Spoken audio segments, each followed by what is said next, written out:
I walked up into St James's and my hands, everything, my whole body just lit up. I've got goosebumps all over my skin.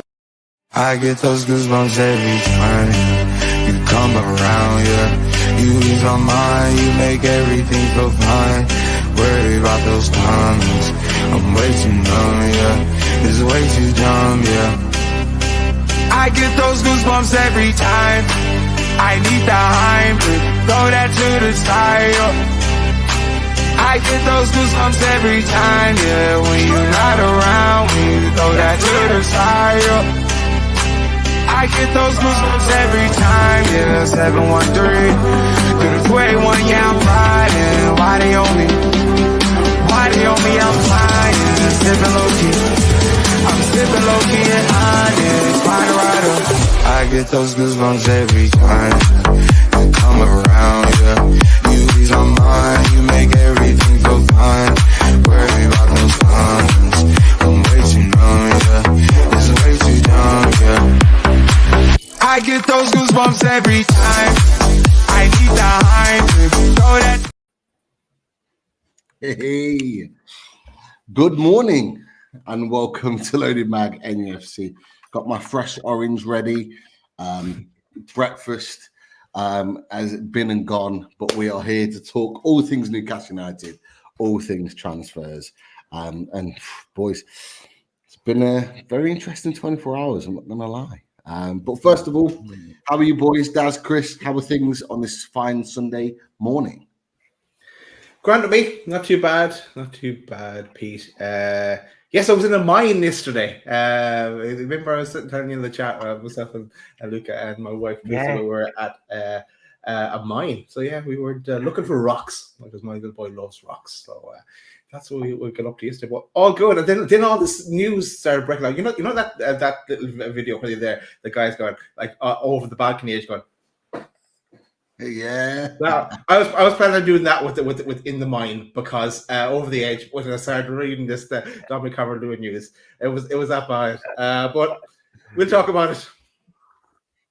Oh God, Chris, how are you, mate? How's things? Have you managed to kind of take a breath after yesterday's antics? Yeah, I'm good, mate. I'm good. Yeah, it's nice. It's unusual, but it's nice going live. You know what? In the morning, I do enjoy a good morning show. I was just laughing when Daz was talking about going to mine, because I thought like it was a spell check or something. Like I didn't understand what I didn't get when he said mine. I didn't think of like a mine, but no, it sounds like a brilliant day, to be fair, Daz. But yeah, I'm okay. I'm out later for my eldest lad's 21st, so going for a meal this evening, which would be nice. Well, I'll say this evening, it's about 4 or 5 o'clock. So that should be good. But yeah, I feel like I'm a bit full of colds, but I can't make my mind up if it's cold or hay fever. Not sure which one it is. But I'm good. I'm good. Pete, how are you doing, mate? You okay? Yeah, not too bad. Busy one this weekend so far. Out with the 12th man lads on Friday. Nottingham. Spent the whole day yesterday recovering from that. I'm not going to lie. But yeah, feeling good. And look, we've got lots to talk about, so that's going to keep us going. That's for sure. But everyone in the chat, getting their tunes in. Great to see so many as well. Rich in the house with his tunes. Sorry to steal that for a second, Daz. N9NE, Geordie Tune for Life. Alan, welcome on. Sai, great to have you all. With your tunes as well, and keep them coming. Well, we're starting to build it. We're building it every show. More people are coming in. We'll get there eventually as well. Look, the question I've got for you boys is, where do we start? Where do we start? There's so much to talk about, and I think we talk about where it all kind of kicked off from with this man. Dominic Calvert-Lewin. There's always people blaming you in the chat, Chris, for even materializing. But obviously, came out from Luke Edwards that they were in talks for a deal, and that kind of spread like wildfire, really, to the point where Mel Sport had talked about closing in on a deal and other deals that we'll come to in just a second. We had Mark Douglas of the iPaper talking about it as well, and that in his opinion would spark an overhaul potentially for Newcastle United. Mentions that we're not the only club interested. You know, West Ham, Brentford have also been looking as well. Even this morning, reports of it being close and closing in on a transfer. Newcastle are the team that have been talked about there. And interestingly, and this, I'll get your opinions on all of this, boys. Today, an Everton channel or an account mentioned from Joyce wanting around 30 million for Dominic Calvert-Lewin. Look, to end this point and to start with a question, and for Mike, who can't make it today, he had a question. Dominic Calvert-Lewin, why? So, boys, Dominic Calvert-Lewin, what we think? Why? Where do you start with that? Why? But first of all, I'm going to answer another question before I answer that one, because Ez is because we're streaming now as well on Twitter. So yes, that's where we're on YouTube. So I'm just this question from Ez. Do you guys stream on YouTube? Awesome. Yes, is the answer. As we are there. So find us on Loaded Back NUFC on YouTube. And hit that subscribe button and get involved in the chat as well, because meet our lovely chatters, a great group to have a conversation with in the chat as the show is ongoing. Right. Why? I don't know why, really. I cannot see the value in this one at all. I think it's a mistake. If he comes to the club, though, I would back him 100%. I'd say he's a brilliant guy behind the scenes and everything like that, but I never took to Dominic Calvert-Lewin. I never saw what the hype was about him. And 37 million, I wouldn't pay the 7 million myself. So, and I know then that we'll lead into all the topics now in a few minutes as well. But is it looking like it's Dominic Calvert-Lewin in, Wilson out? That for me is not a like for like. I'd rather Wilson than Dominic Calvert-Lewin, even though Wilson is so injury prone as well. But he's 32. Dominic Calvert-Lewin is younger, but in the same ballpark with the injuries.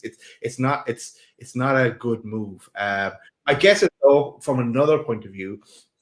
And we talked about it before on one of the shows about I got a text about sitting down with one of the other clubs that are affected by this PSR and having to sell by the 30th of June. So it's cozying up with one of those clubs. It looks like it's Everton now we're cozying up with, and to make some kind of a deal to bypass the PSR. We put it towards Keith Downey as well, and he was kind of saying no, that wouldn't happen, create like this creative accounting, no, but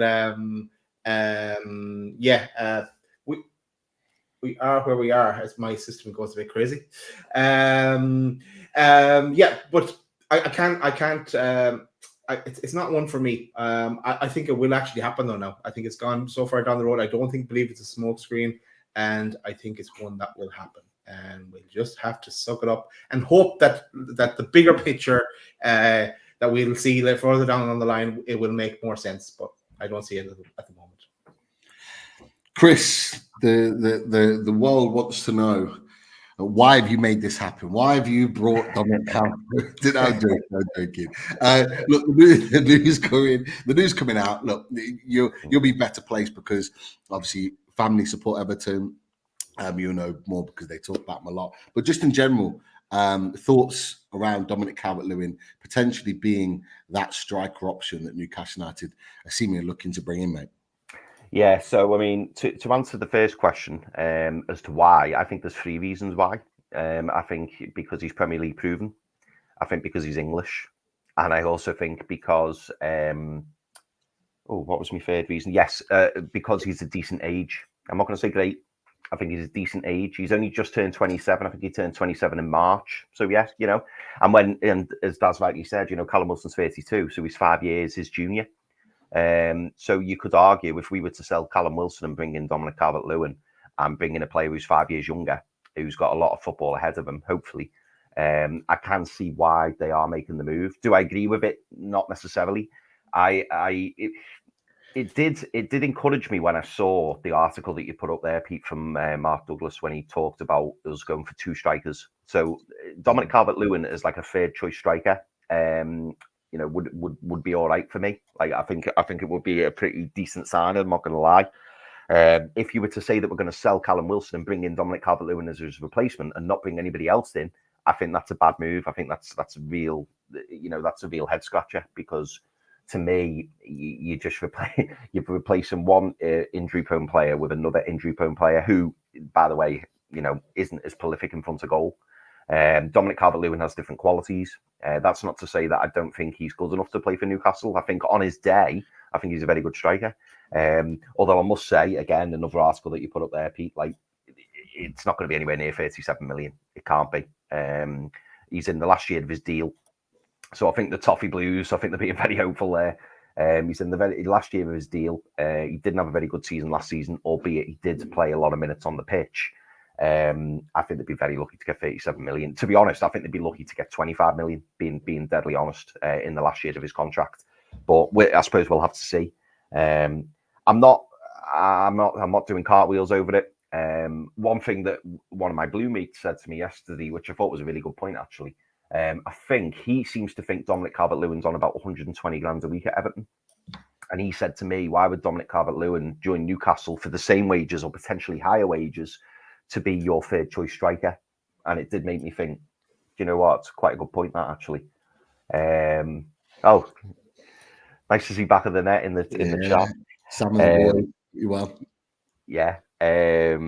So yeah, I'm not, as I say, I'm not doing cartwheels over it. I'm not mega excited over it, but the deal makes sense to me, given that you're bringing in a replacement for Callum Wilson, who's 5 years junior and who's got Premier League experience. And as I say, the reason I'm not saying that we should only buy English players, but I know that Eddie Howe particularly likes to buy English players. We've seen that in the past, and we're linked quite often with English players. I will use the word smokescreen, because until it's done, you never know. We saw the Bavella news breaking, when we then later went on to sign Sandro Tonali. So it's not a done deal by any respect. And the fact that Brentford and West Ham are interested, according to that article, maybe there's a little bit of a bidding war going on. But I think Newcastle will have a price in mind, and I think if that price goes above what they want to pay, I think we'll move on. And I know we'll get on to other players, and that's another subject that I think is worth talking about in regard to other players. But yeah, I think there'll be a set price, and we'll pay that. And if Everton want more than that, we'll just walk away from the deal. So I'm still not 100% convinced it goes through. But the fact that we're looking at a player of that profile doesn't surprise me in the slightest, if I'm being honest. Yeah, it's an interesting one. We've spoken about this before. Dominic Calvert-Lewin isn't a guy that I would have personally wanted us to go for. I think I've said that before. I know we've all said that before, really. We've always looked at other options, and when the links come about, it's never really come with any sort of positivity. But the one thing I will say is that Eddie Howe has always liked the player. And it's been very clear, all the journalists, whoever's wrote a report on Dominic Calvert-Lewin, have always said that Eddie Howe is a fan of the player. So for me, that's why I do genuinely think this has legs. I know what you've mentioned, Chris, and to be fair, lots of others in comments yesterday, when I tweeted out a few things about Dominic Calvert-Lewin, said, smoke screens and various other things. And I get that because it's happened before. So we're entitled to have that opinion, of course. But I just think with the fact that we have been constantly linked with him every window for the last 3 or 4 windows makes me feel that with 1 year left on his contract, that this is more genuine than maybe what people think. And so for me, personally, I do think this is a deal that will get done. Whether it gets done before the 30th of June, not quite sure. But I do think that this is a deal that gets done. Now, to speak on a balanced point of view, what I will say is that there are reasons to think why Eddie Howe would want Dominic Calvert-Lewin. And the reason being is because Dominic Calvert-Lewin plays in a similar mold of a striker to Callum Wilson. And it's very, very clear to me that Callum Wilson is out the door. I think someone even put it, one of the journalists even wrote about that yesterday or even this morning, saying that Callum Wilson is likely to leave, likely to maybe go to Saudi or another club. We'll talk about that in a second. So that is likely to happen. So therefore, do you go for an exact replica of Alexander Isak, hard to find, or do you go for something different, a striker that offers you something different? That's why Callum Wilson and Isak have worked so well together, because they offer something different to each other. Yeah. And I think Dominic Calvert-Lewin, speaking on a balanced point of view, regardless of what I think about the deal, I'm looking at it, I'm thinking Dominic Calvert-Lewin is 6'2", 6'3". He's great in the air, probably better than Callum Wilson in the air. He's a hold-up player and can run the channels. So he can do the things that Callum Wilson does. Now, you come to the huge sticking point here for me, and it's the injuries. Okay, the injuries are over the last 3 years haven't been great. But the one thing that he's done, which maybe has sparked Newcastle's interest again, is that he's done a full season. So last season, I think he played 30 plus games. I think one of the only injuries he had was right at the beginning, nearly a year ago in August. I think a facial injury, I think it was. Yeah. Other than that, he's played pretty much every game. Okay, when available, pretty much played every game. And so at that point, you're looking at it and going, right, he's shown this season that he can play week in, week out. Now, will he play week in, week out for Newcastle United? Probably not.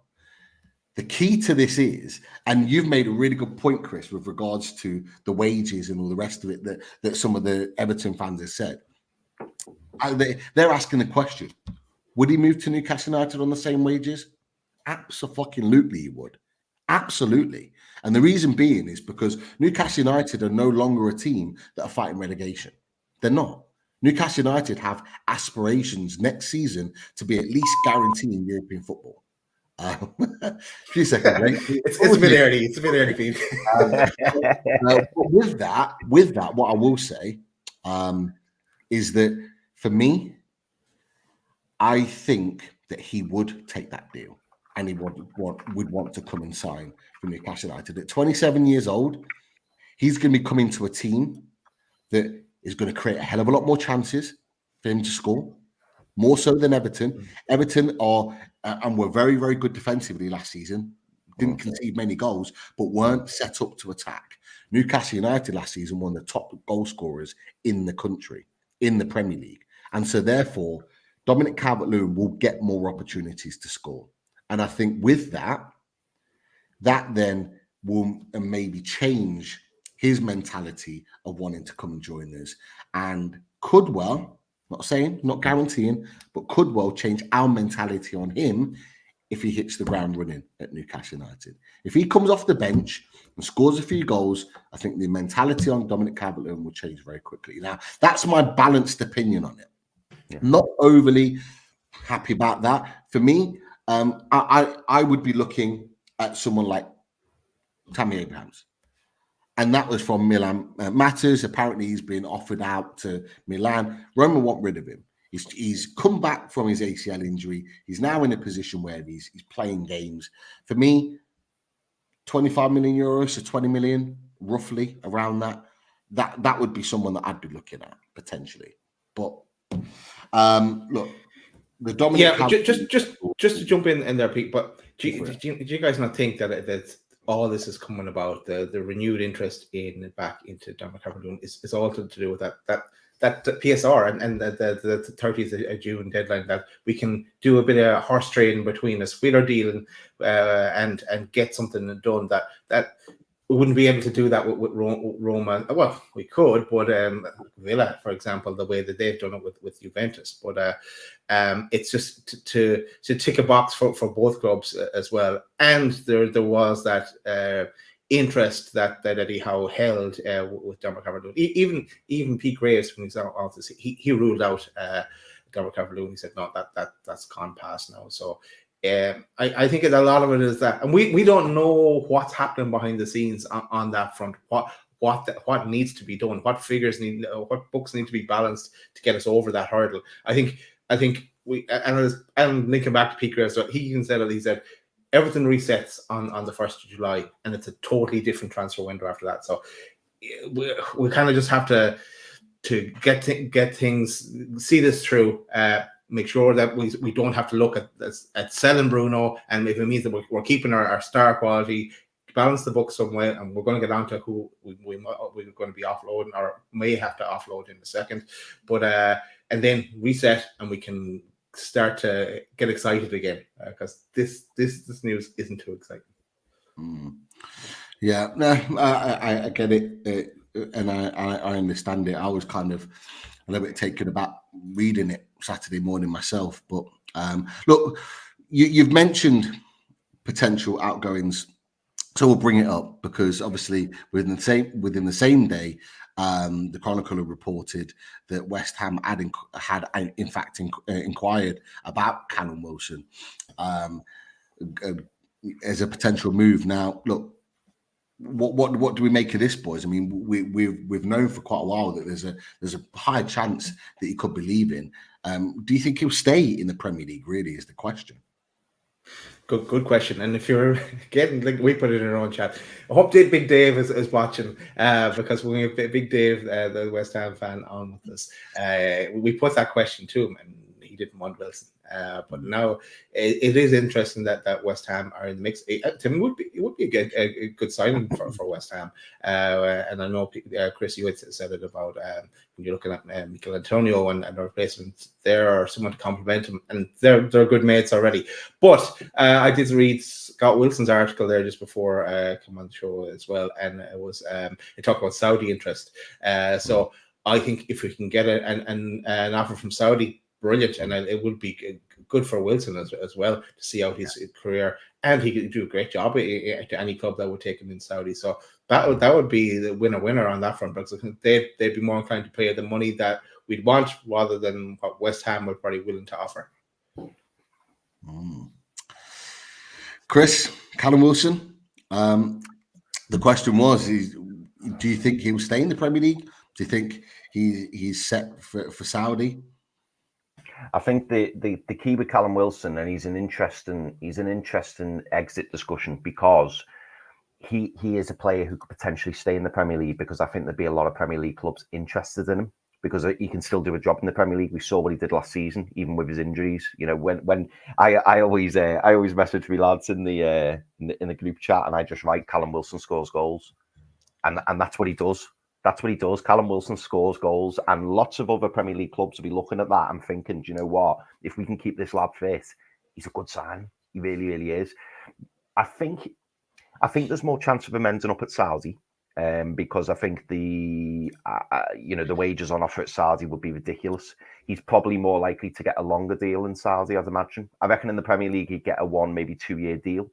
In Saudi, he could get a 3, possibly 4 year deal. And on extremely larger wages. So whether or not he fancies going out there, I mean, there's some fantastic players out in the Saudi league now, so it's not a case of going out there and thinking, is the standard going to be okay? Like, a lot of the Saudi clubs, they've got a fantastic group of players, so he may want to go out there and test himself in there. And if you're getting paid double, treble what you're getting paid here, it may be an easy decision. Not to mention a couple of other Newcastle players could be on the way to Saudi, but we'll come to that later, I'm sure. So yeah, I think Callum Wilson's an interesting one for me, because he could quite easily move to another Premier League club, but I do still think that he will end up in Saudi somewhere. Yeah.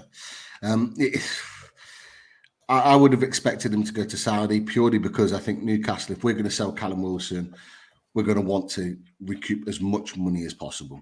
But I think the question is, and to be fair, I'm just borrowing the chat just 1 second, guys. Apologies.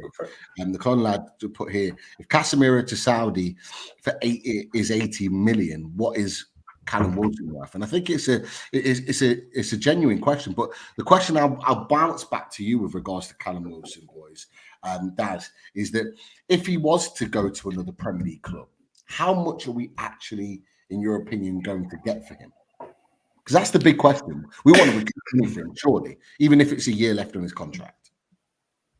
Well, I'm sure we're going to get to. We keep saying the next story, or another story that we're going to talk about, because there's so much happening. Just even yesterday is look at Wolves there, and then we're trying to cut a deal with Wolves for another player we'll talk about. But how much would we get from? Looking back at squad game, we said we'd sell him. I'm just looking who we had there. We didn't put a price down. We bought him for 20 million back a number of years ago. I don't think we'd get that 20 million back from because of the age, injuries. Not in the Premier League. I think maybe 15, but 15, he probably wouldn't go to a newly promoted club, but he'd keep a newly promoted club, especially if he said fit, definitely keep him up. So I'd say 15 million in the Premier League. You might get the 20 million in Saudi. Chris, 15 million Premier League. Are you thinking the same as Daz, or are you thinking up, down? What we're doing, higher, lower? Are we what we go for here? I'll be honest, I'm very much higher. Because I think that we demand a premium if we sell them to a rival. And when I say a rival, I mean a Premier League rival. So for me, and this may seem a bit hopeful, and I know we've thrown some different transfer figures out in the past, haven't we, Pete, and been mocked for it. But I'm gonna stick my neck on the line. I think the last one we did was Ryan Fraser. Still yet to confirm how much that's going to be, actually. Some of us, Chris. No, that's why I was joining up with Pete. I was joining up with Pete on that one, because to be fair, that was me and Pete who said that. But yeah, no, I you never know, it could still happen. We had who was it we had on, and we were trying to get it out of them. Who was it who we had on? And they were veering towards it was Scott Wilson. It was Scott Wilson, yeah, it was. The add-ons, yeah, the add-ons, yeah, exactly, yeah. I actually think, and I know this sounds a bit bizarre, I think we might actually get a bigger transfer fee if he joins a Premier League club rather than a Saudi club. I think there's more chance of us getting a bigger fee from a Premier League club, because we'd say we demand a premium because he's joining a club in our league. Do you know what? Yeah. In fact, I'm going to stick with the same. I think it's 20 million to Premier League or Saudi. I don't think Saudi come in and pay much more than what we would demand from a Premier League club. Like, I don't think he'd go to Saudi for less than 20 million, and I don't think we would accept less than 20 million from a Premier League club. I know we've heard 15 million bandied about, we've heard 18 million bandied about, which, by the way, good prices considering we paid 20 million for them and he's 32 now. So even if it was 18 million, I don't think we're far off, you know. But also, I think another factor, another question for you there, Pete. I'll bounce one back to you. I think it would depend, and Daz put this idea in my mind, I think it would depend on the calibre of the club as to whether he stayed in the Premier League. Like, I think if it was a West Ham, I think he would. I think he would need persuading to stay at Everton, although, you know, they're due to get their new takeover announced. So maybe that'll play a part.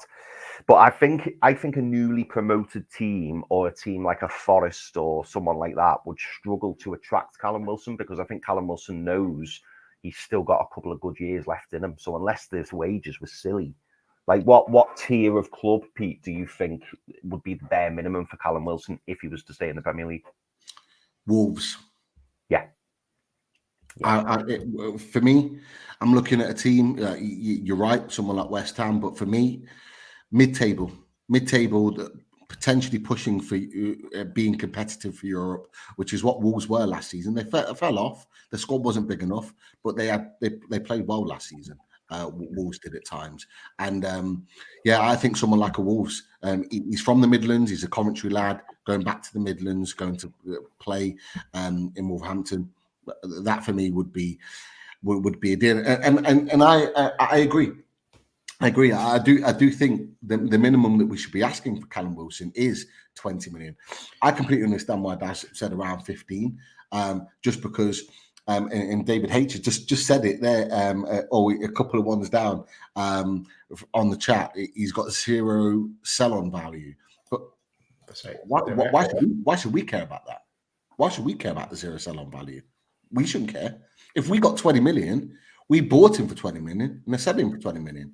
Happy days, like great for us. But you got to remember as well, there are some clubs out there We as fans sometimes look at every deal that we're doing and go, oh, sell on value, sell on value. Sometimes we want to buy a player and we want him for now.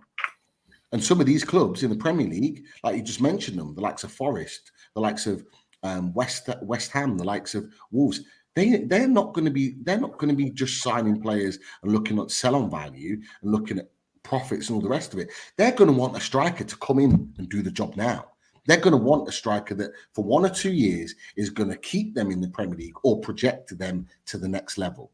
And so some of the signings that we make or other teams are going to make are not always going to be with a view of selling value. So it doesn't really matter. 20 million, bang. You are almost guaranteeing yourself, regardless of how many games he plays, you're almost guaranteeing yourself the best part of double figures.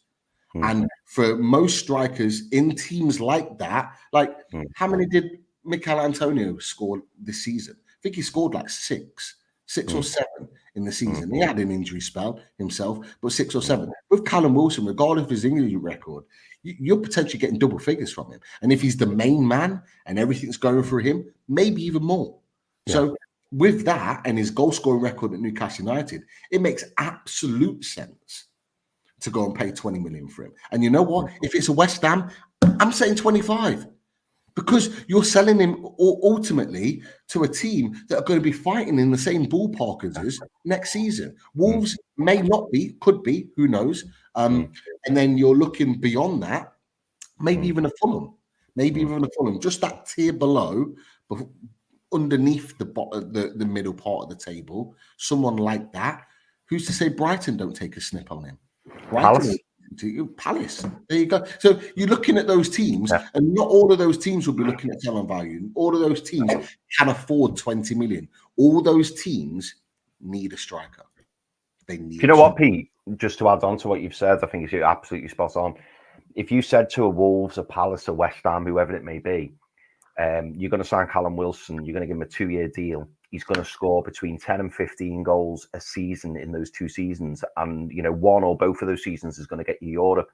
They're going to be bothered about the 20 million at the end of that deal. They're not going to care, are they? Because getting pushing up the league and then getting Europe by spending 20 million over 2 seasons, it's chicken feed. It's absolute chicken feed. If he scores goals and he gets them further up the league, we know how much each place pays in terms of money, for finishing higher up the league. Callum Wilson could pay for himself. The 20 million could be paid for itself, and that's assuming he only does 2 years. He could do longer. Yeah, absolutely. So, I think from our perspective, I think anywhere around the 20 million mark it is fair for what he's capable of.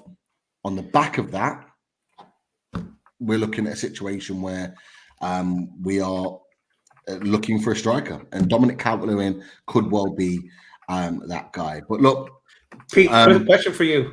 Question for you, because it's right up your street here. This one, it's this one. Wolves are looking at Che Adams, and Wilson is better than him. He says 9. What's your opinion there? Honestly. It looks like Shea's either going to go to Forest or Wolves. It looks like he is going to go to Wolves, to be fair. Wolves are looking at obviously revamping their striker situation. For me, would I take him at Newcastle United? I think he's probably a tier down. Sorry, Shea.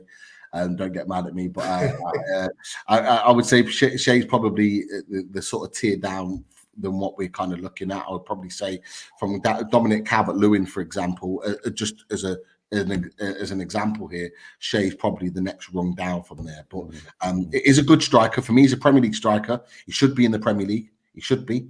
I think somewhere like Wolves or Forest will be a team where he'll be able to do the business and score some goals. So not necessarily for Newcastle, but that's all I'm going to say on it.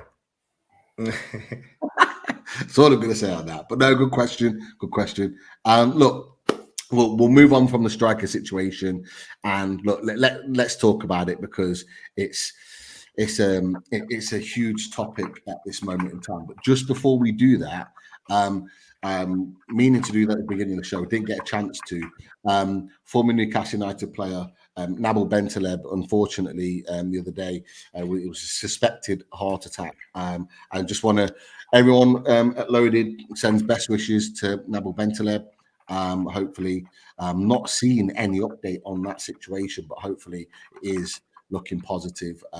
Regardless of what people thought about his time at Newcastle United in terms of on the pitch, he represented our club, and so therefore we should always show the respect to any player that's put on the shirt. And I think it's quite fitting that we do this, because obviously it was only, I think, yesterday that it was talked about with regard to Cheick Tiote. I think it was his 38th birthday, and we all know the situation, the tragic situation with him. So I think it's quite fitting just to give a shout out to Nabil Bentaleb. Hopefully a speedy recovery there. Moving on, because the news kept turning and we've got lots to discuss, and it was with this man, Yankuba Minteh. We've known for a while that there's a potential here for Yankuba Minteh to be sold as part of this PSR. It's been split right down the middle with Newcastle United fans, maybe even 60-40, not happy about this situation, but it looks like it's turning into turbo drive with this, looking at Everton, a potential suitor for him at a deal around 30 million. As well as that, Florian Plettenberg has talked about Borussia Dortmund that are considering Yankuba Minteh as well. They've got a new manager, Nurin Sahin, who's an ex-player at Dortmund, apparently knows Minteh well and likes him a lot.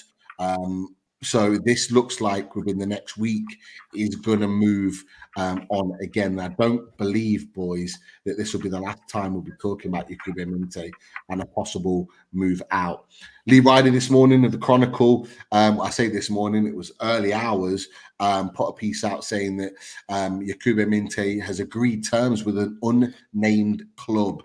This is after the player's agent had confirmed to the Chronicle that the decision now rests with Newcastle United, and Fabrizio Romano has confirmed that. And the agent says, we have agreed terms with one club, now the rest is with Newcastle. And it is correct that Newcastle are willing to sell the player if they receive a good offer. So the question is, boys, what do you make of the fact that this now looks like a genuine possibility that Yankuba Minteh leaves Newcastle United? What are your thoughts about that? Looking at transfer fee, what are you looking for if he does go? And what do you make of the whole situation, Daz?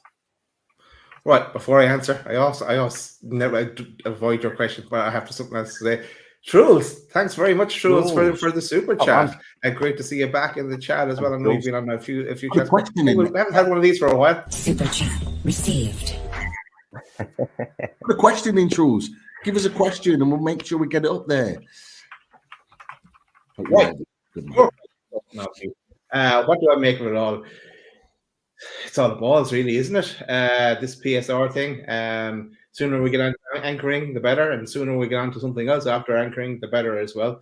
But yeah, I don't like the idea that we're selling them, but I do understand why. I remember the first time I was alerted to us potentially selling them was the whole Liverpool and the easy list that goes to the Liverpool manager slot coming in from Feyenoord, who had him last year. But I don't like him going at all. I'd like to see what he can do for us. I'd like to see what he can do in the Newcastle jersey. But I also understand that we have to trade. I would be putting in a sell-on clause, buyback clause as well, that we could buy back for a set fee. And that are no good because it's not just one club looking for him. There's loads of clubs. There's Marseille as well, and a few more I've seen linked, and Everton, of course, in that one. One of those articles that you put up there, Pete. But I would rather we didn't sell him. I think also with Eddie not having a massive relationship with him yet, that is probably an easier sell for Eddie than one of his more established stars. But if it means that we get to keep our go-to key players, and we don't have to look at towards selling them at all, then it needs must. But I really don't like the thoughts of it, and I hope we don't sell them without that kind of buyback clause, and we're kicking ourselves down the road, because I know someone put it on Twitter as well, and as Elliot Kev as well, they tagged us in. He's even saying that he could be the next. Was it Mo Salah or Sadio Mane? I can't remember who he put in, but he could be a star for the future, and it's. I just want to make sure that we have something built in that we could bring him back. Chris, we've got 400 watching. They want to know. Are you happy with Yankuba Minteh potentially being sold to another Premier League club?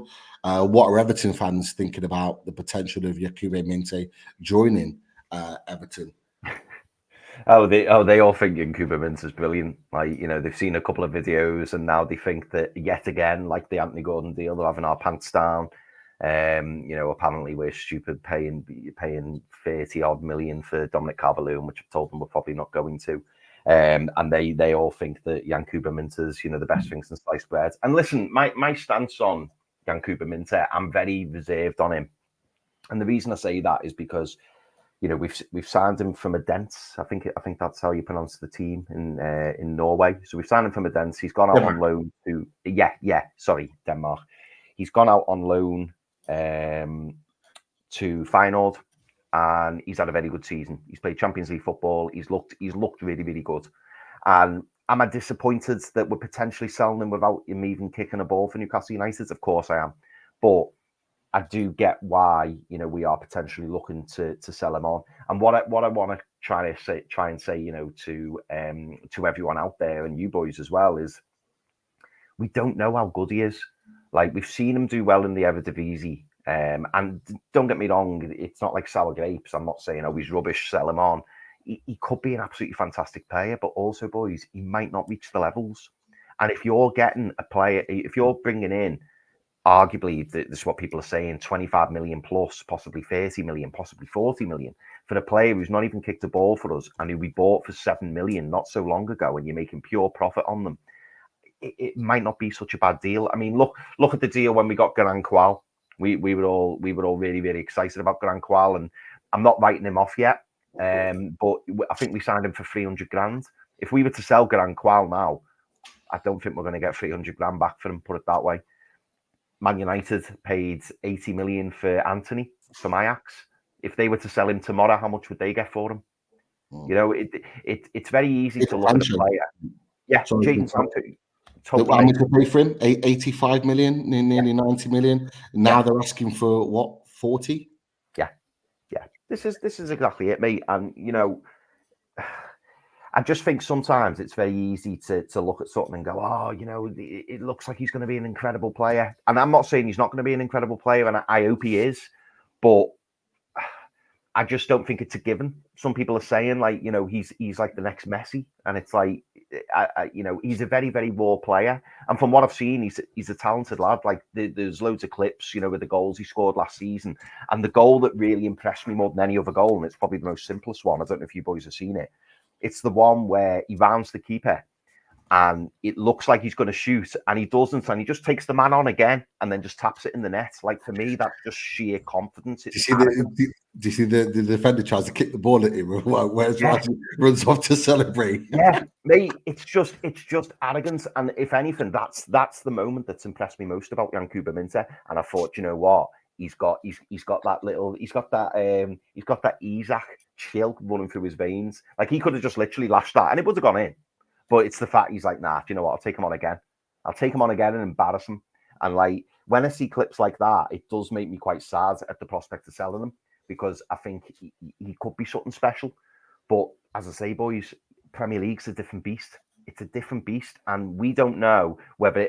and by the way, the fact that he's agreed terms with another club, to me, I don't know how you boys feel about that. To me, that's him agreeing terms with like a Dortmund or a Marseille.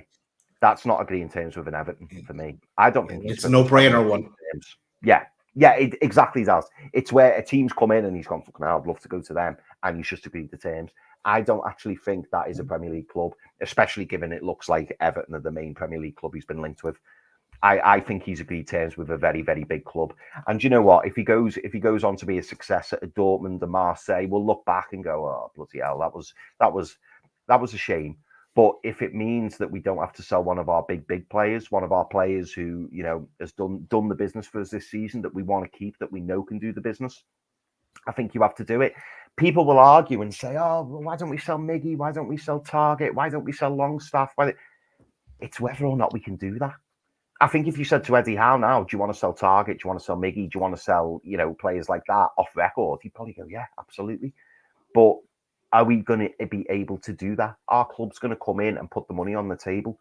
Yet a player who's not even been in the Newcastle ranks, someone's willing to put 25 million plus down on the table.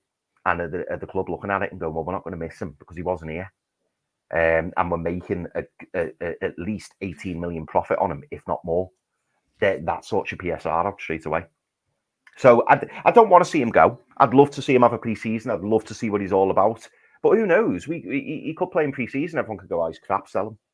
This is how quickly things change in football. Football fans are fickle, and I'm not talking about any particular fans. We're all fickle. All of us are fickle.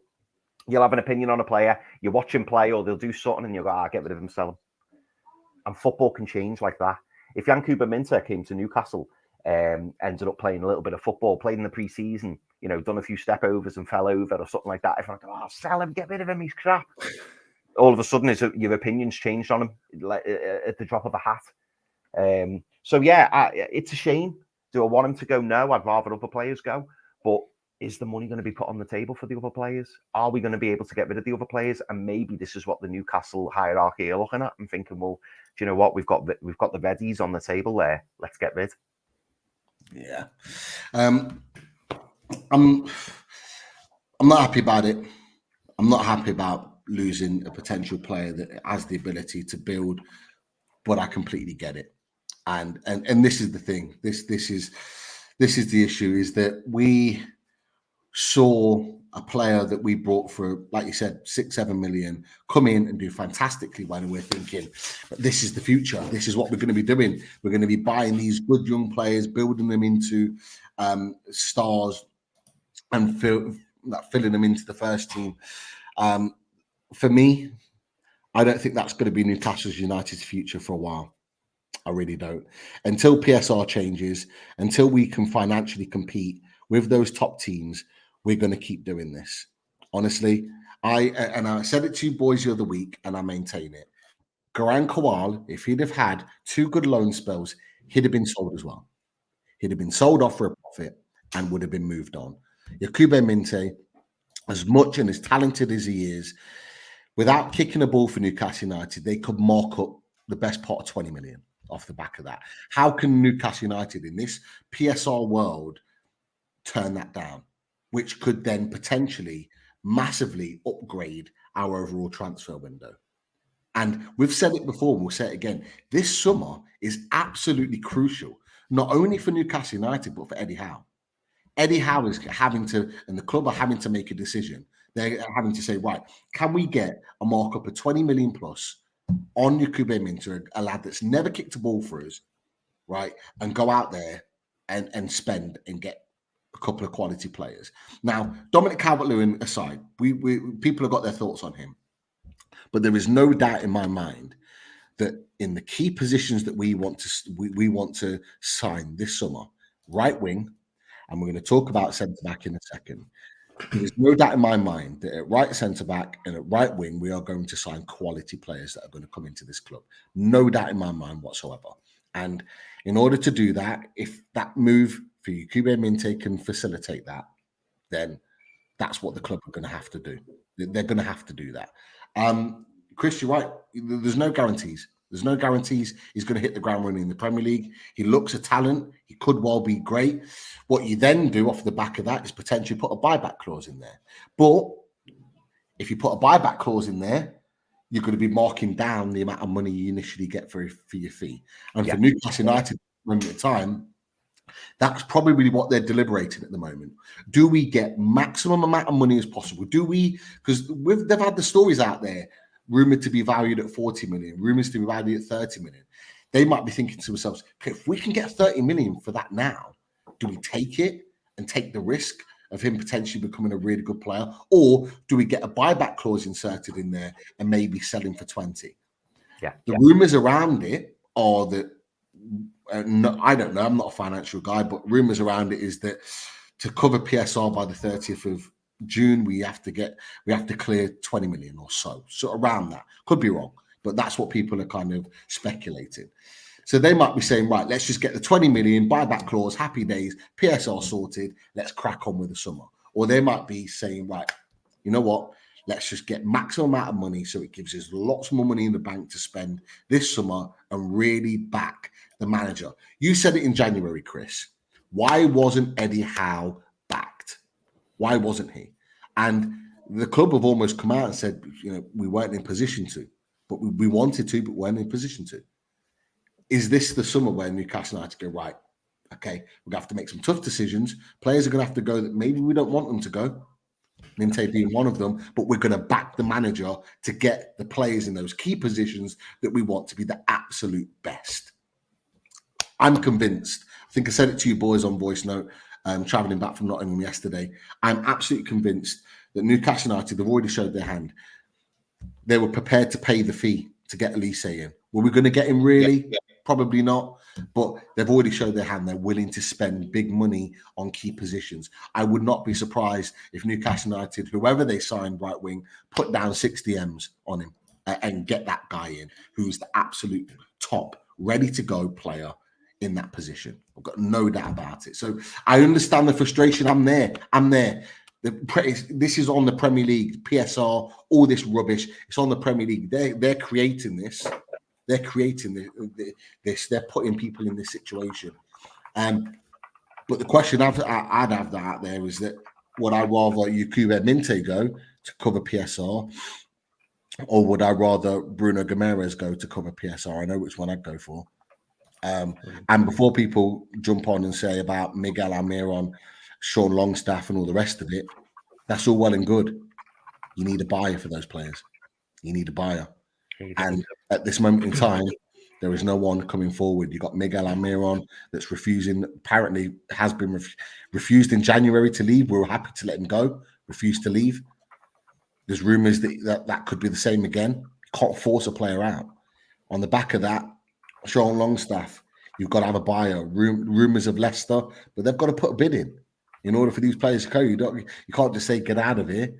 So this is the situation. Callum Wilson, who's going to put in for him? 32 years old, injured.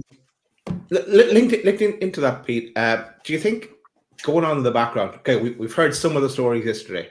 Maybe we'll hear more today. Maybe we'll hear more during the week. Do you think they're Newcastle are like playing off a number of deals in the background because they can't trust that one will get over the line and run the risk of not balance the books and link it back to the 30th of June, and that there's a number of these plays in place, and we may hear more about them soon as well. Who knows if there are more, and then that they'll pull the plug on some of them once they get over. If they may decide like, okay, we've got what we needed now for the 30th of June. Let's reevaluate. Maybe we cancel some of these potential deals we have in the pipeline as well. So I think there's still more maneuvering over this next exactly 7 days to come. It ties into what we said at the start, and I think it was Aaron that said it in the chat as well.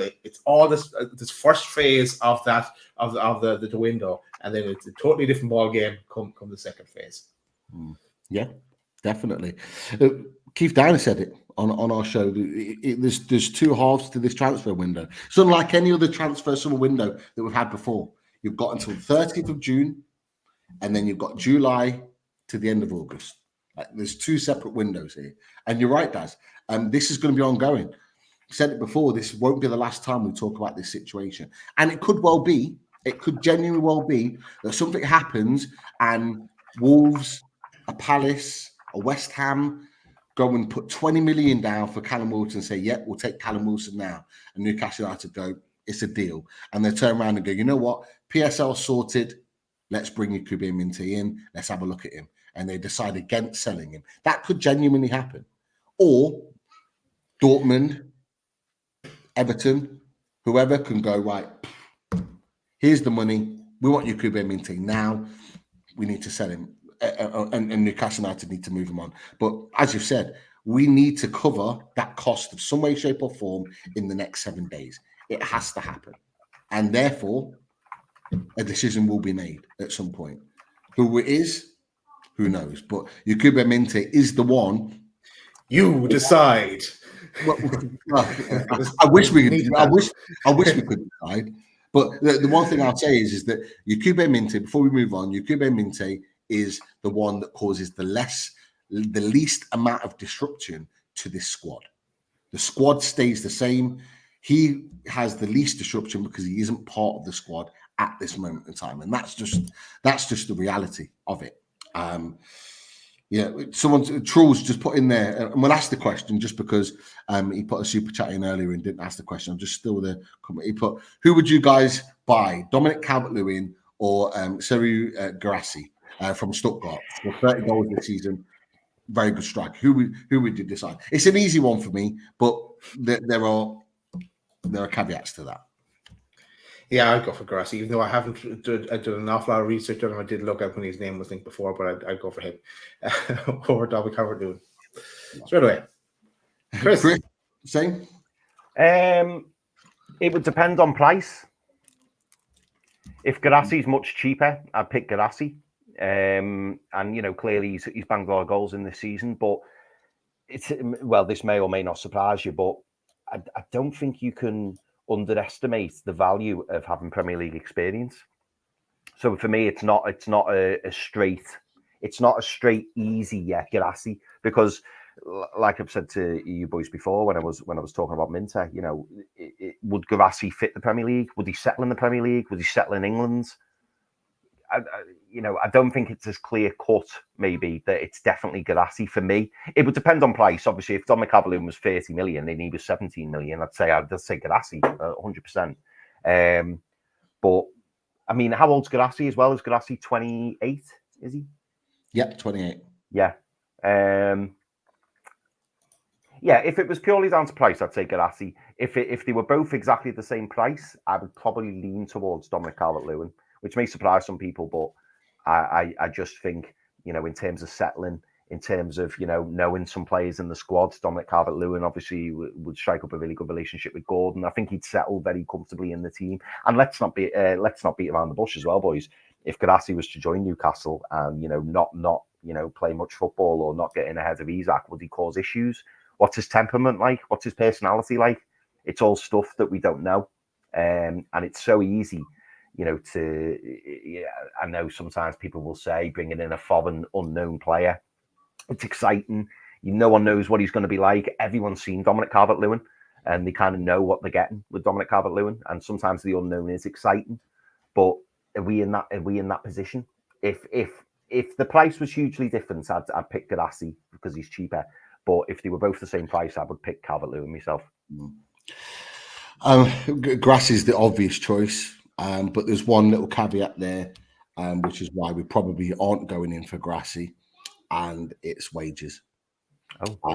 It was rumoured even in January that to move, because of how little the transfer fee is that he'd want huge wages. And it was rumoured at the time 200 plus grand a week, which I don't. Newcastle United ain't going to pay that. They're not going to pay it. Bruno Guimaraes is our highest earner, and not even he's on that amount of money. There's rumours and an update from Graham Bailey talking about Alexander Isak, and he's talked about Isak in his contract extension being kind of close. Alexander Isak will be lucky to be on that sort of money, 200 grand a week. And so when he does sign that new deal, as Graham Bailey's alluded to a number of times, even on the channel, at that point, you're not going to get a striker like Garassi at 28 years old that we're going to come in and just pay 200 grand a week plus to. Whoever Garassi goes to, he's going to want a big signing on fee. He's going to want big wages, and Newcastle United are just not in that position to just smash out that type of money. So that's why you look at Dominic Calvert-Lewin. You said, Chris, 120 grand a week. Like, that's not a huge amount of money. You can upmark that to 130, maybe 140 max. Like, you probably up that a little bit, but it's different when you got a guy that's asking for 250 and more. It's just not.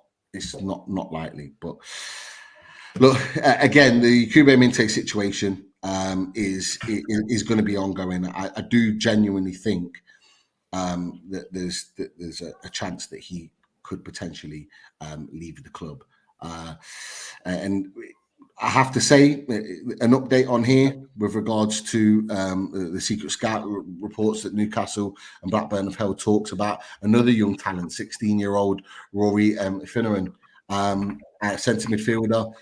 It's horrible to say, but if he comes in and he does really well, he'll probably be the next one to be sold on later on down the line. If we're making a markup on a player like that, it sounds horrible to say as a Newcastle fan. And it's a horrible situation for us to be in. But until we're financially competing alongside these top teams in the Premier League, we will be in that position where we are, where we're having to look at potentially selling young talent on and making a profit. So we'll have to wait and see on that one. Irish lad, actually, Rory Finneran there, but yeah, it'd be interesting to see if he does end up at Newcastle. I know we looked into him a few weeks back. He may never know though, Pete. He could be one that's taken under the wing, like Alex Murphy. He likes Irish lads, so you never know. Yeah, maybe. Who knows? Well, hopefully, Alex Murphy is kind of pushing for the first team this season, and we're in a position to give him some more minutes. Look, we've got close to 500 watching the show right now. Massive thanks for you tuning in. If you haven't clicked the like already, click the like. If you're watching on X, feel free to transfer over and click as a like as well. Show your support to the channel. Massive thanks to everyone on this now Sunday afternoon watching is Unloaded Mag NUFC.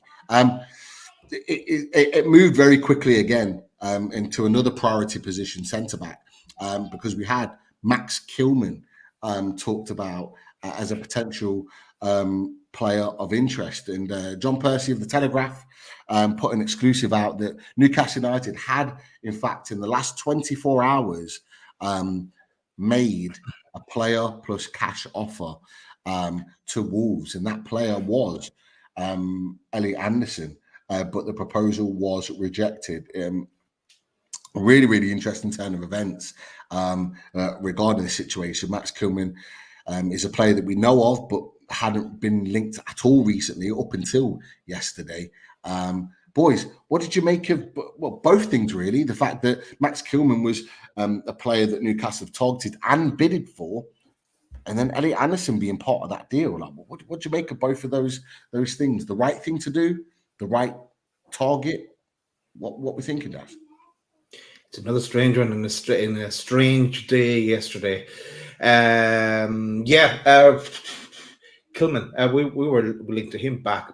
I mean, we kind of broke that at one stage because we had Ben Jacobs on the show, but this is going back about a year ago at least, and he alerted us that wouldn't rule Newcastle out of having an interest in him.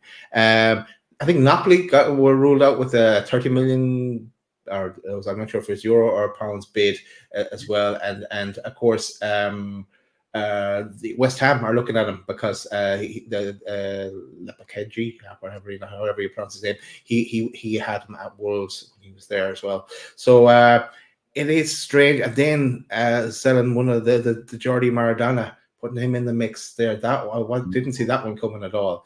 And where did we? I must check where we had him in squad game actually. But yeah, it's another one that needs must. And this is where I think first of all, let's focus on Kilman.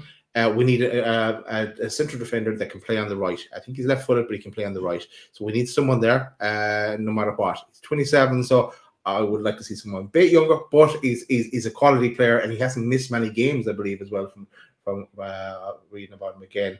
But so that, yeah, I can see that. I can see why Eddie's got it going there. Premier League proven. So he ticks a lot of boxes. But I think it's going to be a bit of a bidding war to get him. So I think, and if you get to the higher scale of that bidding war, I would look elsewhere myself. And then Elliot Anderson. It's like the Minteh thing. Does that alert other clubs now as well that, hey, Anderson's available?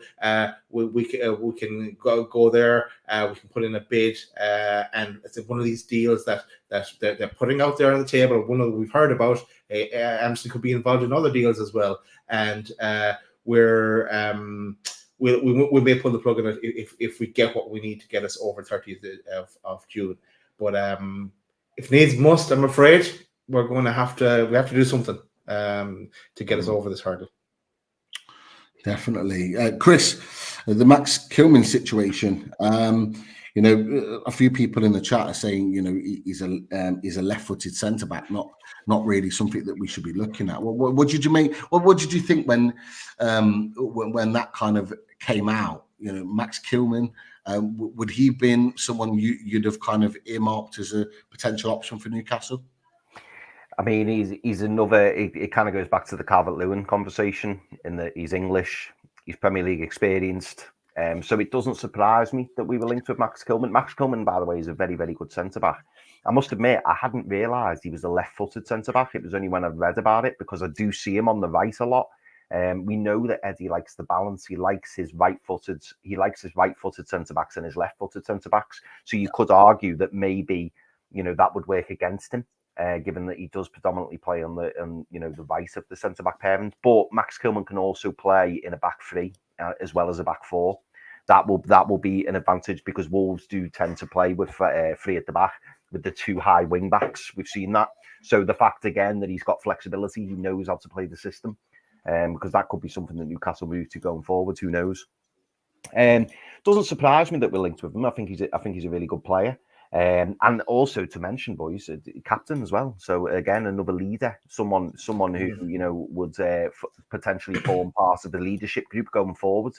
So no, the move doesn't surprise me, or the links, should I say? The links don't surprise me. The Elliot Anderson one's interesting for me. We spoke about. Do you know what, Daz? It'd be interesting to find out what we'd said on Elliot Anderson, because we said keep.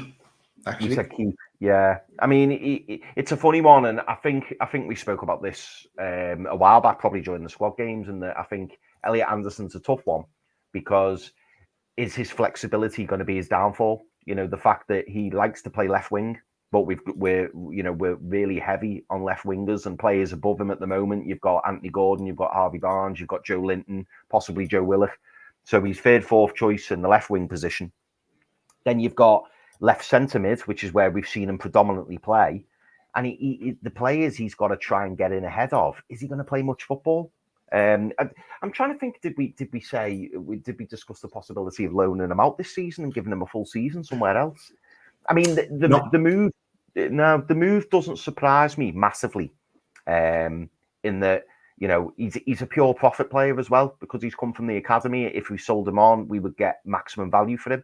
I suppose the biggest shock for me about including Elliot Anderson in the deal is the fact that we would consider doing it as a swap. I would imagine that we would do it as a straight cash sale. That's the thing that threw me off a little bit with the article. I just don't think that we'd include him in a swap deal with Max Kilman. I think that it would be a cash deal if we were to sell him. I don't think that we'd include him in a deal, because why would you do that when you've got all these PSR restrictions and you're potentially selling a homegrown player? Surely they're the ones you want to maximise. They're the ones that you want to get maximum value from. So that was the only thing about the article that kind of made me go, maybe not, because it just wouldn't make monetary sense to include him in a swap deal when he's the one player like a Sean Longstaff, like a Lewis Miley, when if you were to sell them, you get maximum exposure in terms of your budget. So that's the only thing that threw me off on the article. I'm looking at this situation. I'm looking at Max Kilman. He is, as you said, he's English. I think this will be a continual theme of Eddie Howe. We've seen signing English Premier League-based players. I think he wants to build a pool of those. People are talking about the left-sided. He's a left footer. Absolutely. The issue with that is that on top of that, he can play right side centre back, and he has played numerous times at right side centre back. So that's the thing. So obviously you want balance. You want a right sided centre back to play as a right sided centre back, but on top of that as well, you're looking at that situation, you're thinking, does it add the balance that you want? Is it right having a left-footed as a right-sided centre-back? Probably not. But you're looking at his ability. He's a big, physical defender, great in a tackle, decent in the air as well, not just defensively, but from set pieces. And you're thinking, as well as what you said, Daz, as well, he's very rarely injured. And that will be a theme, I think, that most Newcastle fans will be looking for when they're signing a player. And this is probably why there's a lot of backup with regard to Dominic Calvert-Lewin, because he isn't. Exactly. We're going to look at players that are going to be fit all the time. Is he the type of profile player I expected us to be looking at? Probably not. Maybe the rung down from that. I did sort of look at that situation and go, okay, that's interesting. It wasn't the player that I was looking for to come in that position. I just thought that we were going to go big in that position. I still believe we will. I personally don't think that that Kilman will end up at Newcastle. I don't think that'll be one that we necessarily revisit. I think there are other players in the offing that we can talk about. But it was an interesting one. I wouldn't necessarily say it's a smokescreen. I do think he's on the list for Newcastle United, but maybe not at the top of the list, if that makes sense. Yeah, it does make sense. Yeah, it makes sense, mate. It does. Yeah. It does make sense. It could be like it's kind of ironic that Elliot Anderson's brother is in Love Island, and we got the text we're sending out texts towards Wolves and alerting others. So I think there's going to be an awful lot of movement in this week ahead. Definitely. We're going to be busy, boys. We will be, definitely. And he's not the only centre back that we've been linked with. We've been linked with another player, Torino's Alessandro. I'm going to try and pronounce this right. Bjorn Inorno. I think I'm pronouncing that right. I apologise if I'm not. But Sport Witness and others within Italy have reported that Newcastle are looking at potentially signing him. Now, again, another left-footed centre-back, a very good one at that, I have to say. Same agent as Sandro Tonali is what they've mentioned. Could that be someone that they're bringing in to obviously help with the situation with Sandro Tonali, easing him into the club now over the last year, now bringing a player that he'll know and may well have played with at sort of international level. Who knows? We have also been linked with a player that is at the Euros at the moment as well, Riccardo Calafiore, superb centre-back and one to keep an eye on. And as well as that, a little bit of, I don't know if it's breaking news, a little bit of interesting news with regards to Tomori at AC Milan.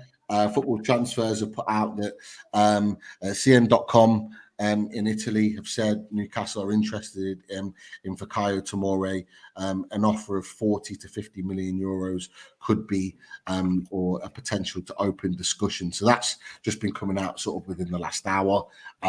So there are other centre-back options. And for me, Fikayo Tomori is a guy that I would be looking at to bring in. We watched him, boys, in the Champions League, in particular that game at St James's Park where we lost and was eventually knocked out of the Champions League. I thought Tomori was fantastic. I thought he was absolutely brilliant in his performance. And for me, that would be the type of centre-back that I'd be bringing in, a right-sided centre-back that's quick, that's got pace, it's great in a tackle, an area to improve on maybe in the air, being stronger in the air, winning the balls in the air, maybe an area to develop, but certainly a player that I'd be looking at. So, what do you make of that one? That's just coming out, and maybe one to keep an eye on. Tomori, potentially, as we put it back up, Football Transfers have mentioned it, but it's come from cm.com, and it's an Italian kind of sort of that news report that Fikayo Tomori is an option for Newcastle. It's very, very interesting, that one. I kind of thought that Tomori would we go there with Milan, history there now, and just as in the so I don't know.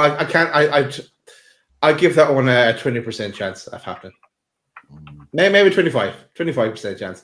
California, I've been watching at the Euros. I know he's unfortunate that he scored the own goal there the other day, but he's young as well, and he does play on the left though rather than the right. That's what put me off him slightly, but I wouldn't mind us bringing him in. I haven't even checked out the other guy, Petrina, because we're going to get the names are going to ramp up now again. So I haven't done any research on the Trino guy yet, but I'm going to take the bait from Foxy in a second, but I want to give a shout out to a new member, Mr. Samo. Thanks for joining, Mr. Samo.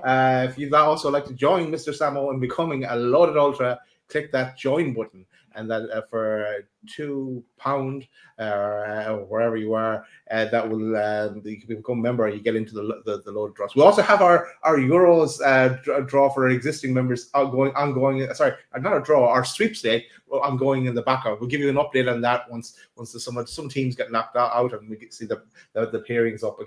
Who's playing off who. So that'll be fun. If you haven't seen that, who you got, go back and watch the last show on that. If you were drawn out with the team, because 24 of our members were. But thanks, Mr. Samo, for joining Loaded. So Foxy, I'm going to take this bait and go. And as he says, Kilman also speaks Russian, which will help if we sign KK. So I like your thinking there, Foxy. He's finally coming down to my way of thinking.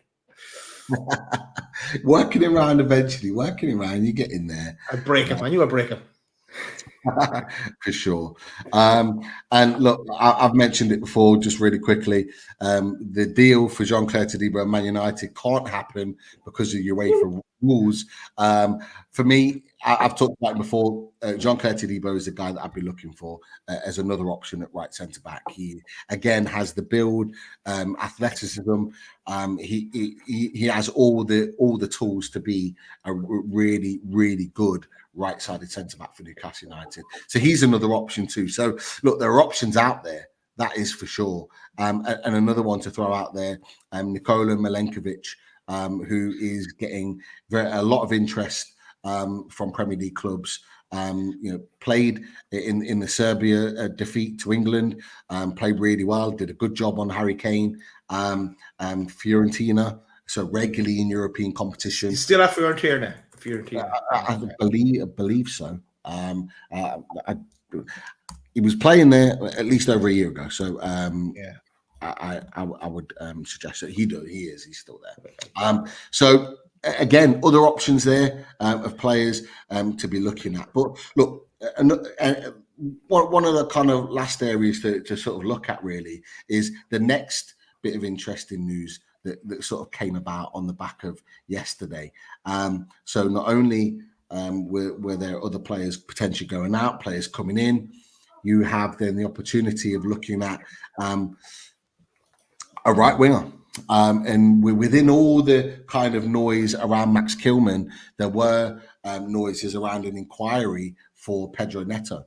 And Graham Bailey talks about the Pedro Neto links with regards to Newcastle United, and it is a priority position, that right-sided attacking position. And what was touched on within a couple of pieces as well, I think Mark Douglas, the iPaper, touched on this as well, is that Neto, who's rated at around 60 million, despite his injuries with his hamstring, is a target for Newcastle United. It says Man City as well, but Newcastle are seen as the primary target. And as well as that, a player that Chris knows really well, Ryan Aït-Nouri is linked to a number of clubs too. Unfortunately, not Newcastle, but a number of clubs too. But that talk of Pedro Neto is in there, and for all of the concerns with regards to his injuries, there's no doubt, Daz, that his quality is the type of quality that Newcastle United are looking at for that right-sided position. Yeah, there's no doubt in his quality. That's if you could keep him fit, if you could guarantee that he's going to be fit for 3/4 of the season, I'd sign him. But it's just that his hamstrings or whatever has got him. Look, at least he was in the same boat as well. He has injury concerns, but Neto, I'd say it's probably that bit worse than Alicia on the injury front. But he's pace to burn. Would be delighted if we sign him, but it's just that worry. But then again, it's also the price, and are we going to go down that route of putting? We will pay that amount for the right player, but he has to be somewhat injury free. So that for me, that's what I would consider the other options as well. Chris, you're the same. You know, the quality's there to be seen, but is that injury record the big question mark for you with regards to Pedro Neto? It's a big concern. There's no doubt about it. I think, like Daz said, Elise was probably the safer of the two options. I know Elise is now no longer an option. The only difficulty, I suppose, is the fact that Pedro Neto, when fit, is absolutely fantastic. So that obviously plays a key part in my thinking. Could there be negotiation in terms of the price? I would be loath to pay 70 million for Pedro Neto, given his recent injury concerns.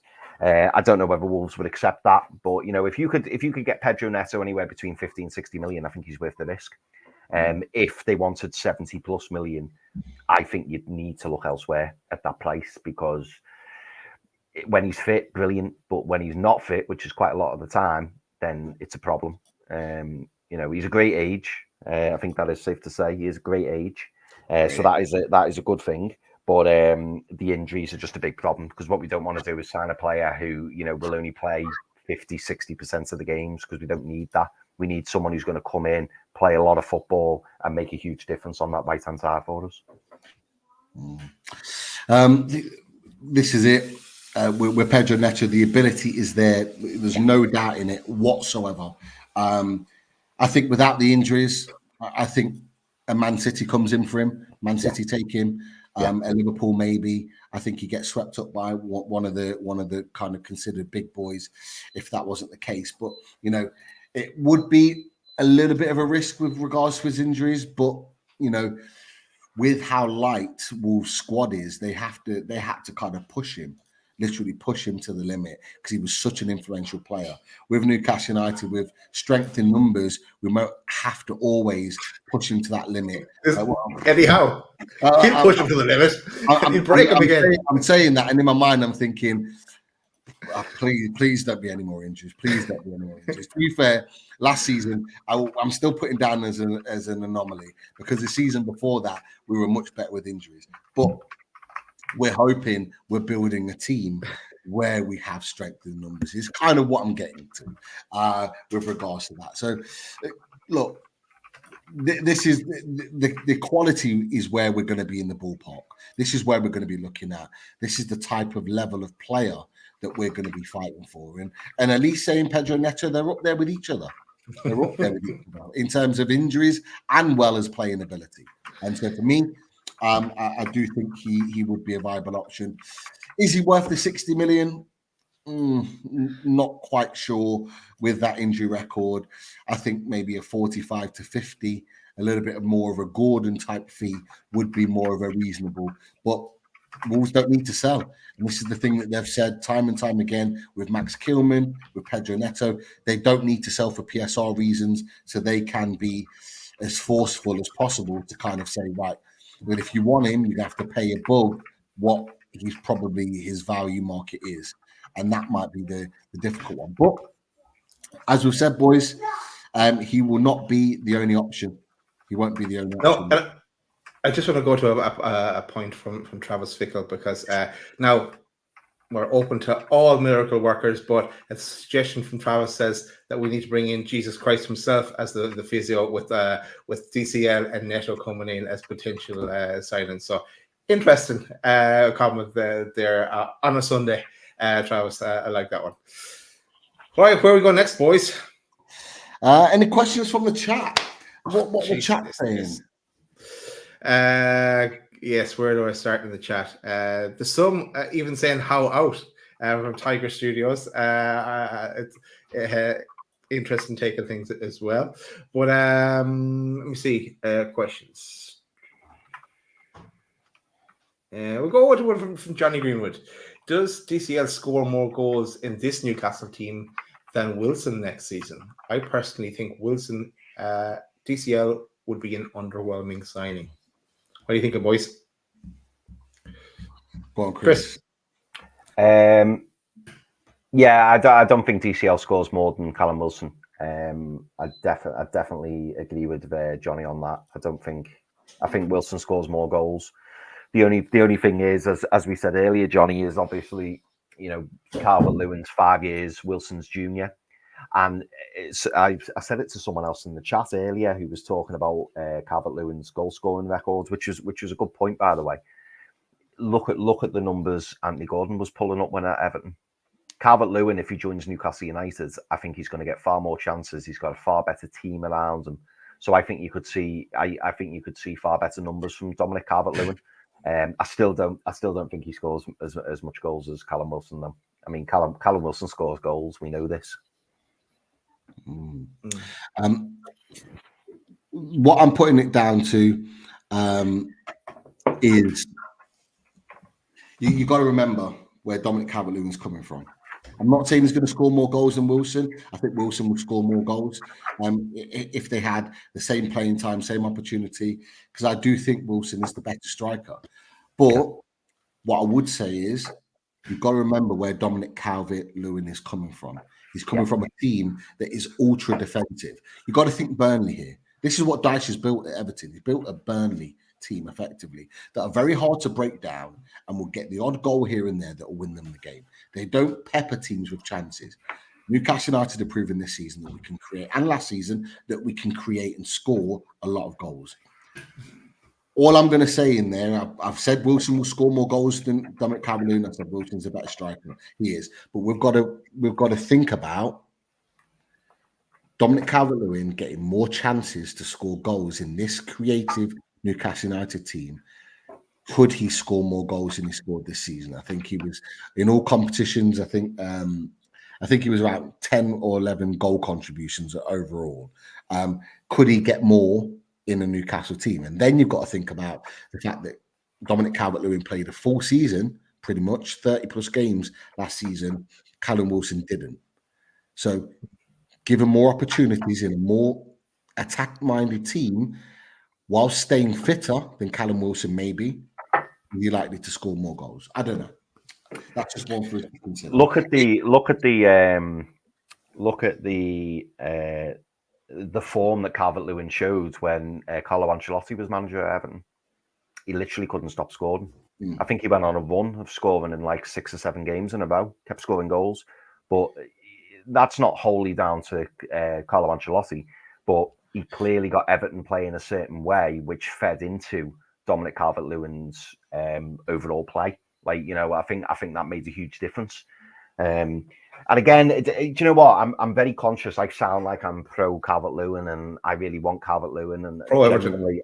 Yeah. Well, yeah. Some people may say that, but genuinely, I don't. I'm not sitting here hoping and praying for Dominic Calvert-Lewin.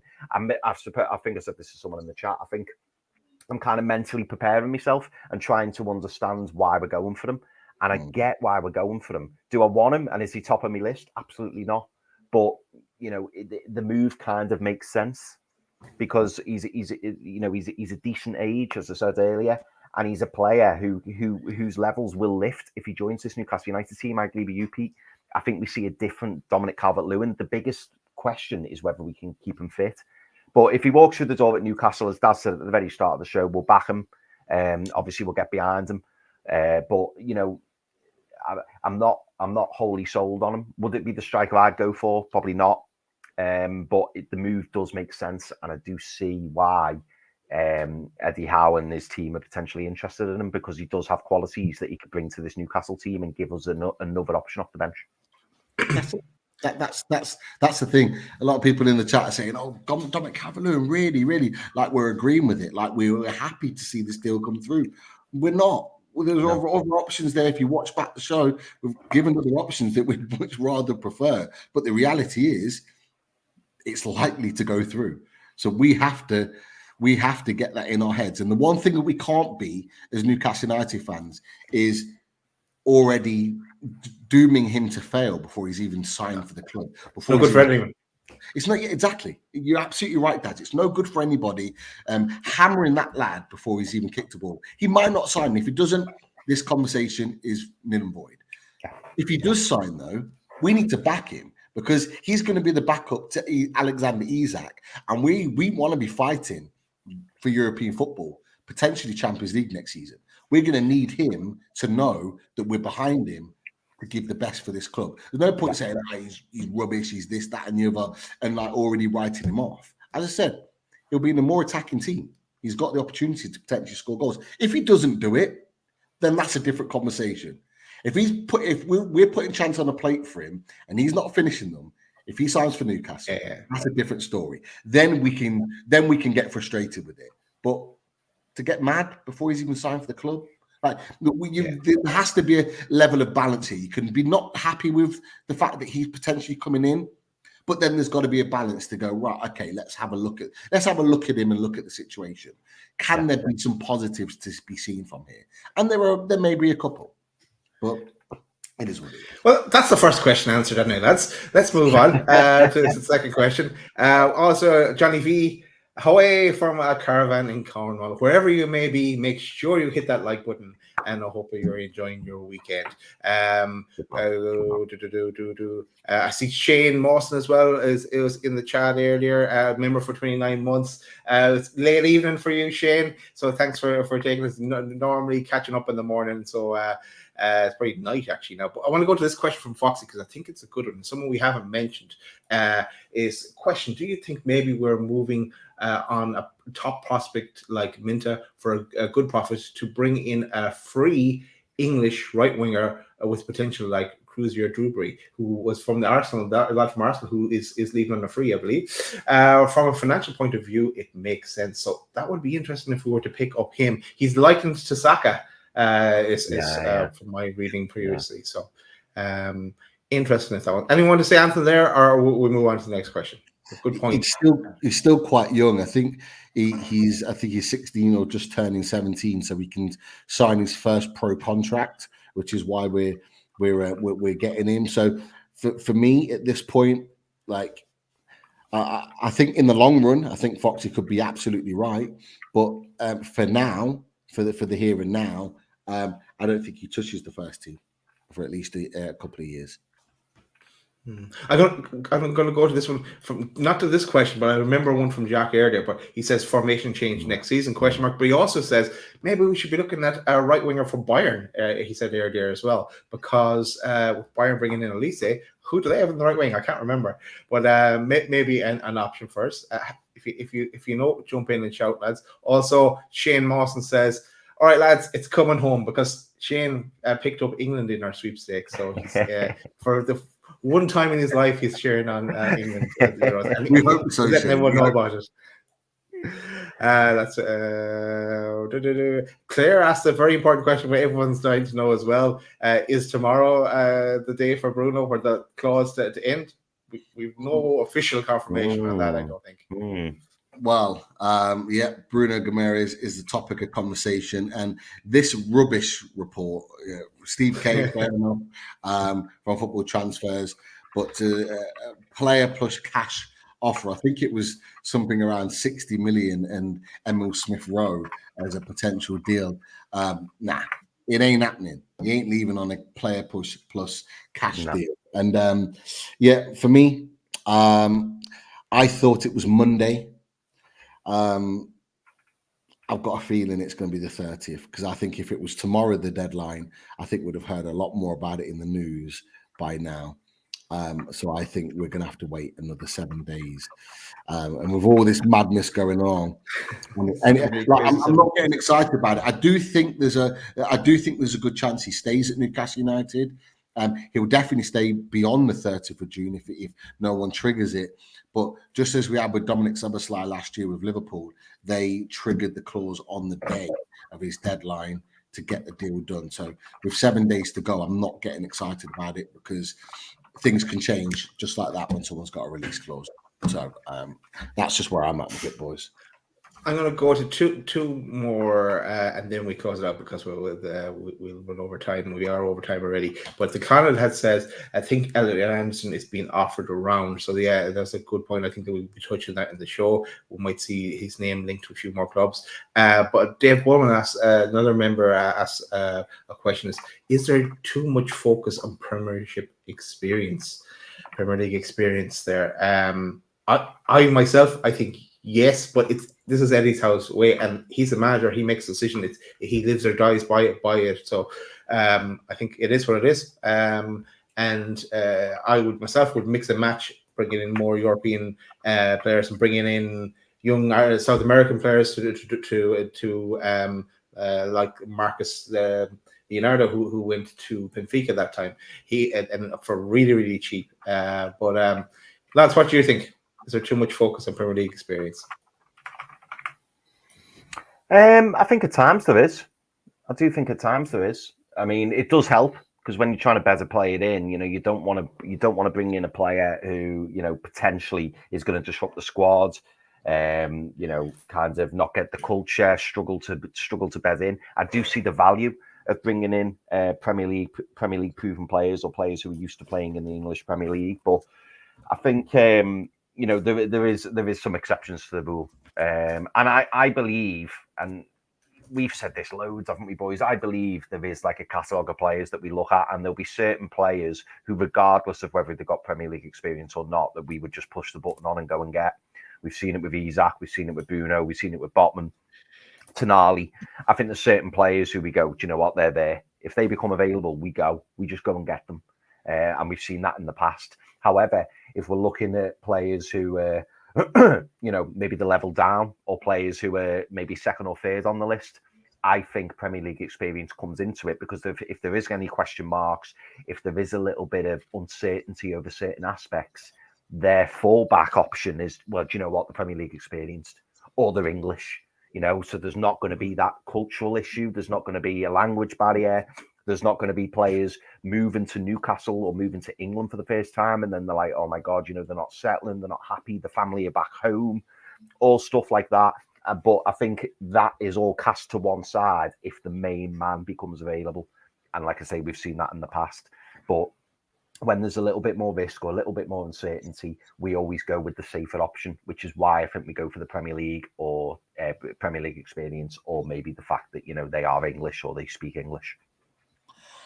I've got no issue with having a core of English Premier League based players. No issue with that at all, for obvious reasons. But you've only got to look at Bruno Guimaraes, Sven Botman, as Sandro Tonali, and he'll prove that this season, no doubt about it. Alexander Isak. You look at those four players, and they're arguably our most important four players in this team. And so I don't mind having a core of those, but I don't want every single player coming from the Premier League, because the European players do bring something different. Those players that have come in are elite footballers. And I do think that at times we do prioritize the English market. We've kind of gone the opposite, because under Mike Ashley, the previous owners, we would just constantly go to Europe. and buy them all, and we wouldn't buy in this country because it was too much. They cost too much. Now it's the opposite, and we're going the other way. But we need to find a balance there. We do, because arguably some of our best transfers have been from outside of this country, and I think that may well need to continue again this summer. But we'll wait and see. Let's wait and see, and we'll have to wait and see your other questions, because we're going to move on. We just want to let people know that there's another show to drop from Loaded. Now, it may drop today, it may drop tomorrow. We're not 100% sure when it'll drop. It could have dropped this morning but technical issues arose. Let's say, but. Pete, you tell our viewers, the 600 people in the chat, because this is something different from Loaded. I've only seen a small bit of it, and it's something that we've never offered before on Loaded. So, Pete, tell us what it's about as I put up a poster of the show. Yeah, so we like, of course, with the signing of Lloyd Kelly, we always like to get the lowdown from the people that know him best, sort of directly. Of course, Back in the Net podcast, Sam and Tom, we're really good friends of, and Tom came and joined us for the How handover, but now we have the face-to-face handover for Lloyd Kelly. Now, I had the pleasure of meeting Sam from the Back in the Net podcast and spending the evening with him on Friday when we all met up with the 12th man lads, and we did some recording on Saturday morning in Nottingham. So we got to ask some questions around Lloyd Kelly to find out kind of the issues, and the boys are in the chat. Great to have you in there, and thank you for showing support to the channel. So a really, really good conversation. Lots of questions asked around Lloyd Kelly and what he might bring, whether it's on the pitch, positional wise, talking about leadership. We go into a bit more detail as well, looking at his kind of background as well, where he's come from family-wise as well. And Daz and Chris had a couple of questions, which I did pose to him, and he answered those questions too. So, yeah, really good chat. So definitely want the lowdown on Lloyd Kelly and what we're going to expect from him, face-to-face chat with Sam from the Back of the Net podcast to drop very soon.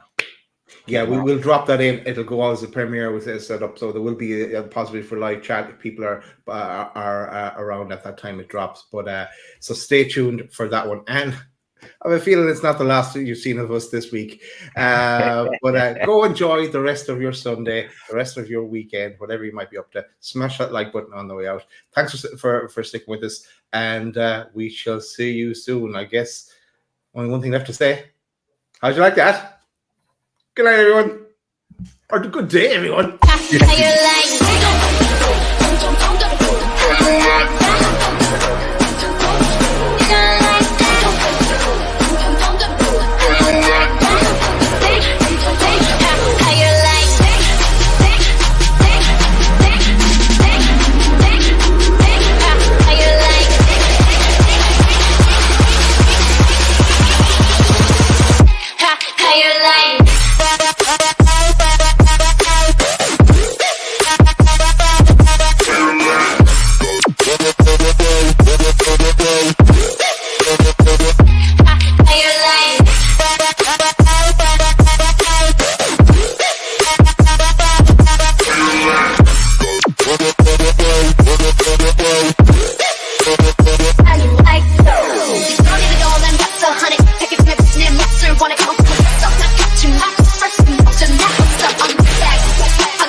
Drinking